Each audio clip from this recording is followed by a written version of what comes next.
Hello, good morning. How are you? Still in love with you. Di pa din maligo. Okay na po ba?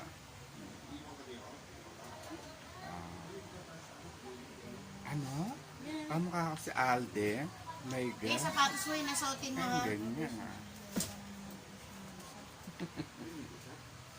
Kahapon di siya naligo.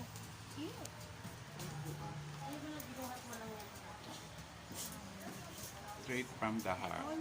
Gusto mo na doon ng George.